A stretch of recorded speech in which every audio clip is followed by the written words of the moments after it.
हिंदुस्तान की बेटी साध्वी दीदी सरस्वती आपल्याला संबोधित करते।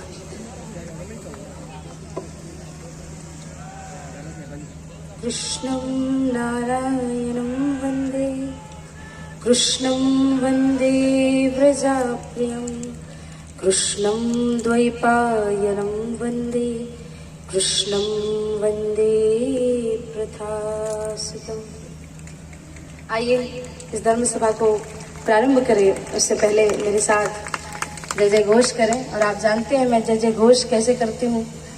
एक तो अगर मुख्य वक्ता बन के जाओ तो सबसे बड़ी समस्या क्या होती है कि सब लोग ना एकदम थक जाते हैं और फिर मुझे इतना चिल्लाना पड़ता है आपको जगाने के लिए, बोलो बोलो बोलो बोलो।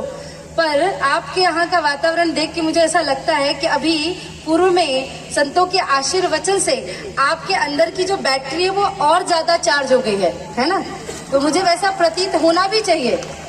अब सबने मराठी में बोला, मुझे मराठी नहीं आती, मैं अपना वक्तव्य हिंदी में ही दूंगी, परंतु आशा करती हूँ आप समझेंगे। उससे पहले उठाइए दोनों हाथ एकदम सीधे और मुट्ठी बांध के इधर से जहां तक मेरी नजर जा रही है, आगे पीछे हाथ ऊपर एकदम सीधा।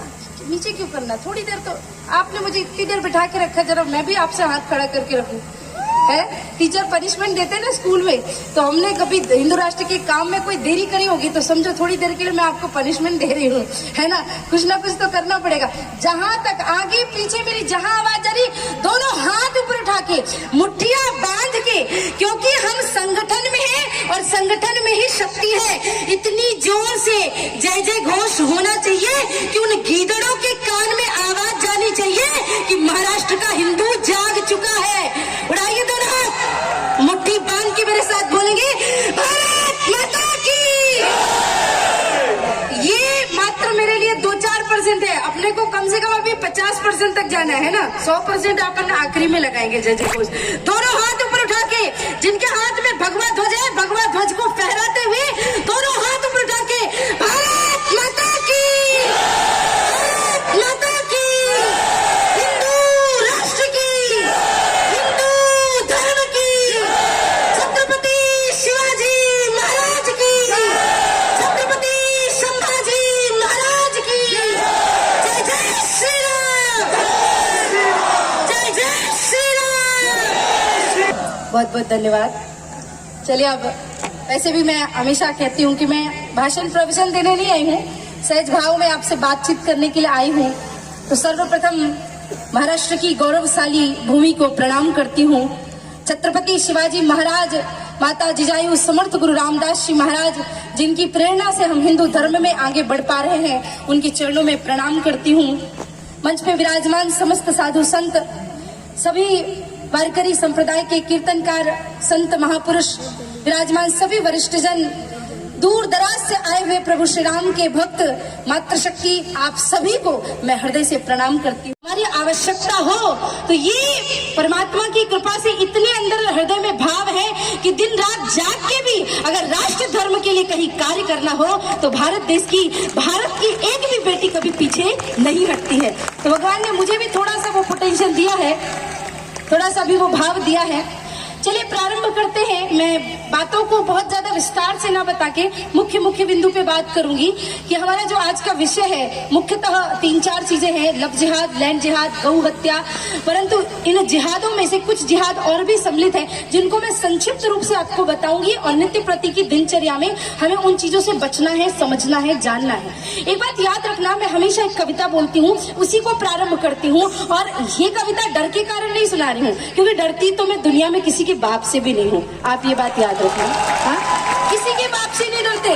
और आप सोचिए, परमात्मा ने, भगवान श्री राम ने इस धरती पे जन्म दिया है राष्ट्र धर्म का कार्य करने के लिए, लेकिन क्योंकि हमारे कुछ कार्यकर्ता अति उत्साह में आते हैं जब, तो कार्यक्रम के बाद वो बेमतलब नारे लगाते हैं, चीजें करते हैं, कुछ कार्य करते हैं, या उनके साथ 2-4 आक्रामक लोग मिलकर के गलत काम करते हैं और समाज, पूरे हिंदू समाज पे बात आती है। क्योंकि जिन कार्यकर्ताओं ने 8-10 महीने से घूम घूम के प्रचार करके इतने विराट भव्य कार्यक्रम को किया है, उनका उद्देश्य केवल छोटा मोटा दंगा कराना नहीं है, उनका उद्देश्य भारत को अखंड बनाना, अखंड भारत के स्वप्न को लेकर के ये कार्य करते हैं।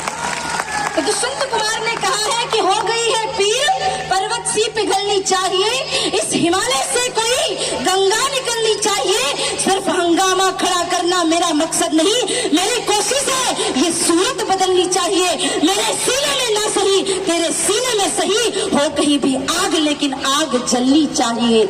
आपके हृदय में राष्ट्रभक्ति की आग को प्रज्वलित करने के लिए मैं आई हूं, और उस आग को प्रज्वलित करने के लिए सबसे पहले महाराष्ट्र की धरती में जो सबसे तेजी से, वैसे तो पूरे भारत में ही बढ़ रहा है, मैं चर्चा करूंगी लैंड जिहाद के बारे में। क्या है लैंड जिहाद? भारत का एक एक कण, एक एक भूमि की एक एक स्थिति, एक एक पत्थर, सब कुछ भगवान मैं था, हिंदू मैं था, सनातन मैं था। फिर कैसे हुआ कि भारत के टुकड़े टुकड़े हो गए और जगह जगह पे हिंदू मंदिरों को तोड़ करके, हमारा इतिहास बताता है 33,000 से ज्यादा हमारे मंदिरों को तोड़ दिया गया, हमारे धर्म ग्रंथों को जलाया गया, नालंदा में 6 महीने तक पुस्तकें जलती रही, हमारे धर्म हमारी संस्कृति के साथ हमेशा ह्रास होता आया। और क्यों? कुछ जयचंद और दुष्ट दुराचारी पापी विधर्मियों के कारण, क्योंकि हिंदू धर्म इतना महान है कि कोई और दूसरे विधर्म का व्यक्ति, कोई और माई का लाल हिंदू धर्म को छेड़ नहीं सकता। हमारे साथ ही लोगों ने मिलकर कुछ जयचंदों ने गद्दारी की, और मैं हमेशा कहती हूँ एक लकड़ी को कभी लोहे की कुल्हाड़ी नहीं काटती, कुल्हाड़ी में लकड़ी का हत्था न होता तो लकड़ी के कटने का रास्ता न होता। हिंदू को एक हिंदू ही काटता है, और कैसे काटता है? सेक्युलरिज्म का बुखार। अरे भैया, मेरे भाई अब्दुल के यहाँ ईद की पार्टी है तो मुझे तो सेवैया खाने के लिए जाना पड़ेगा ना। क्यों? अब्दुल गुस्सा हो जाएगा। अब्दुल